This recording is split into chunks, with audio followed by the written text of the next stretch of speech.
Bismillah, Assalamualaikum warahmatullahi wabarakatuh. Alhamdulillah, wassalatu wassalamu ala rasulillah wa ala alihi wa ashabihi wa mawalah amma ba'd. Ikhwanuddin sadakumullah, kita bicara lagi tentang pendidikan anak, Pak ya. Di dalam surat Yusuf itu, ya, ada sebuah pelajaran yang sangat berharga bagi kita, ya, tentang pendidikan anak, ya, yaitu pada firman Allah surah Yusuf ayat 8. Allah berfirman, "Idz qalu la Yusufu wa akhuhu ahabbu ila abina minna." Ingatlah ketika saudara-saudara Yusuf itu berkata, sesungguhnya Yusuf dan saudaranya, yaitu Bunyamin, lebih dicintai oleh bapak kita daripada kita. Ya, orang tua itu, Pak, kadang-kadang tidak merasa dia berbuat pilih kasih kepada anak-anaknya. Dia merasa dia sudah berbuat adil, ya, melakukan standar yang sama. Ya, tapi anak-anak ini bisa jadi tidak seperti itu yang dia rasakan, yang mereka rasakan. Orang luar juga mungkin memandangnya juga berbeda, karena biasanya orang yang di luar itu, ya bukan kita Pak ya, itu pandangannya lebih tajam daripada kita. Ya, kita kalau melihat diri kita sendiri ya itu, lebih cenderungnya ya saya baik, saya benar, apa salah saya gitu kan. Tapi kalau orang yang memandangnya, itu malah lebih tajam lagi. Ya, ada sebuah eh, pemandangan yang saya lihat ya, di zaman dahulu ya, ada seorang tokoh itu di kota kami ini, dia punya dua anak laki-laki. Anak laki-lakinya tidak terlalu jauh usianya, mungkin 2 atau 3 tahun.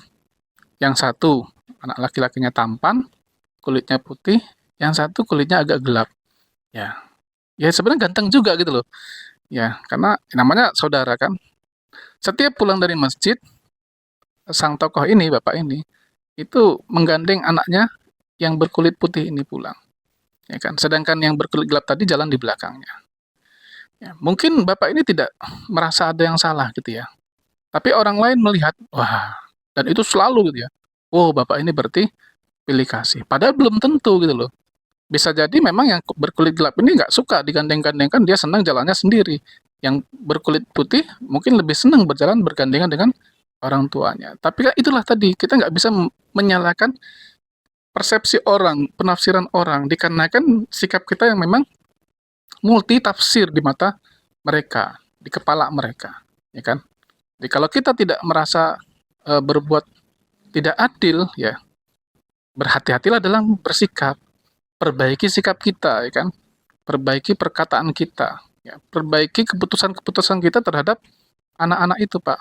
Ya, kalau kita dalam bersikap saja sudah terlihat beda, ya, misalnya kepada anak A kita ramah, kepada anak B kita ketus, ya jangan salahkan kalau nanti sebagian anak kita akan merasa kita pilih kasih kepada mereka. Kenapa? Karena kita kepada si A ramah, lembut, kepada si B kok selalu ketus. Itu kan? Ini yang salah kita sendiri.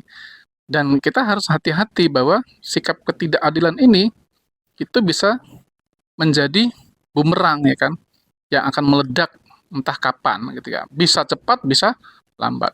Kalau pada diri Nabi Yusuf alaihissalam itu cepat sekali Pak. Para saudaranya sudah merasa bapaknya ini nggak sayang sama mereka, pilih kasih ya kan? Nah, padahal bukannya nggak sayang kan, karena ini kan sudah lebih tua gitu loh. Dulu mereka juga disayang sama bapaknya, tapi ya tadi mereka melihat hari ini bukan dulu gitu ya. Nah, langsung rapat mengadakan makar ya kan, sampai ada yang berpikir untuk membunuh Yusuf, tapi ditolak kemudian udah dibuang saja ke dalam sumur. Jadi efeknya itu nggak main-main itu loh. Jadi dicelakakannya salah satu saudara mereka hanya gara-gara sikap bapaknya tadi, ya kan? Nah, yang hebat adalah pada diri Rasulullah Shallallahu Alaihi Wasallam, ya Nabi kita. Beliau itu orang yang paling pandai menata hatinya, menutupi perasaan beliau. Ya, Nabi itu bermuamalah dengan para sahabatnya, Pak, ya dengan seluruh ya sahabat-sahabatnya, istri-istrinya itu seakan-akan sama semua di hati beliau. Ya, orang yang masuk Islam eh, baru saja dengan yang sudah lama masuk Islam, orang-orang yang as-sabiqunal awwalun terdahulu masuk Islam atau di pertengahan atau belakangan itu Nabi sama saja. Orang yang dari awal membela Nabi yang awalnya memusuhi Nabi kemudian masuk Islam, itu Nabi bersikap sama. Ya, ada riwayat yang saya baca tentang uh, Amr bin As radhiyallahu anhu, yang dia itu kan masuk Islamnya di tahun ke 8 Hijriah, Pak. Ya, setelah Fathu Mekah. Jadi 2 tahun kemudian Nabi meninggal ini. Ya, jadi dia seumur hidupnya itu ya istilahnya ya memusuhi Nabi gitu loh. Tapi ya alhamdulillah Fathu Mekah dia masuk Islam. Nah, dia menceritakan bagaimana muamalah Nabi itu kepada dia, kepada beliau ya kan. Dia merasa Nabi itu kok kayaknya sayang betul sama dia, cinta betul sama dia. Kalau ngomong itu halus, lembut ya kan. Sepertinya seakan-akan Amr bin As inilah yang dicintai Nabi. Tapi Amr bin As kan perlu memastikan, ya kan. Dia perlu menanyakan langsung kepada Nabi, benar nggak dia orang yang paling dicintai Nabi? Maka akhirnya dia ketika ada kesempatan berdua dengan Nabi, dia bertanya, "Ya Rasulullah, man ahabban nas ilaika?" Wahai Rasulullah, siapa sih orang yang paling engkau cintai?